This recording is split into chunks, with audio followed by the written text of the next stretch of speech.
ರಾಜಾತಿಥ್ಯ ಆಯಿತು. ಈಗ ಜೈಲಲ್ಲಿ ಮದ್ಯ ತಯಾರಿಕೆ ನಡೀತಾ ಇದೆ. ಪರಪ್ಪನ ಅಗ್ರಹಾರದಲ್ಲಿ ಕೈದಿಗಳಿಂದ ವೈನ್ ತಯಾರಿ ಆಗ್ತಾ ಇದೆ.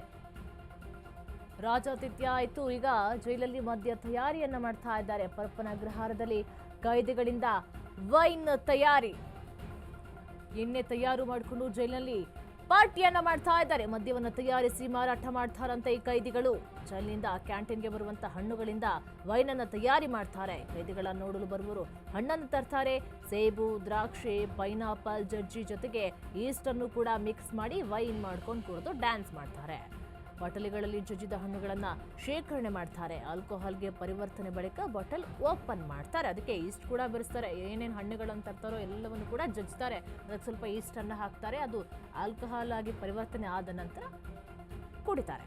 ಬಟ್ಟೆಯಲ್ಲಿ ಸೋಸಿ ವೈನ್ ರೀತಿ ಕೈದಿಗಳಿಂದ ಬಳಕೆ ಆಗ್ತಾ ಇದೆ. ಬರ್ತ್ಡೇ ಪಾರ್ಟಿ ಇದ್ದಾಗ ಜೈಲಲ್ಲಿ ಈ ರೀತಿಯಾಗಿ ಮದ್ಯ ತಯಾರಿಕೆಯನ್ನು ಮಾಡ್ತಾರೆ.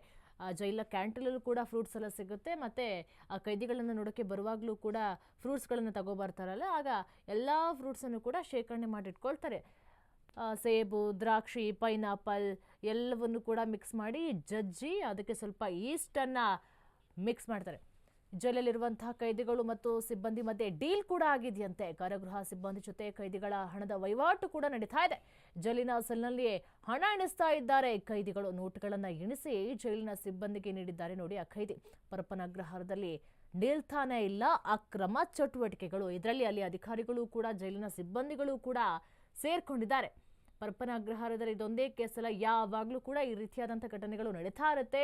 ಈ ಘಟನೆಗಳು ಬೆಳಕಿಗೆ ಬಂದ ನಂತರ ಅಧಿಕಾರಿಗಳು ಕ್ರಮ ತಗೊಂಡು ಅಲ್ಲಿನ ಅಧಿಕಾರಿಗಳನ್ನು ಕೂಡ ಅಮಾನತು ಮಾಡಿದ್ರು ಕೂಡ ಯಾವ ಅಧಿಕಾರಿಗಳು ಕೂಡ ಎಚ್ಚೆತ್ತುಕೊಳ್ಳದೆ ಹಣದ ಆಸೆಗೋಸ್ಕರ ಮತ್ತಷ್ಟು ಕೆಟ್ಟ ಚಟಗಳನ್ನು ಕಲಿತಾ ಇದ್ದಾರೆ.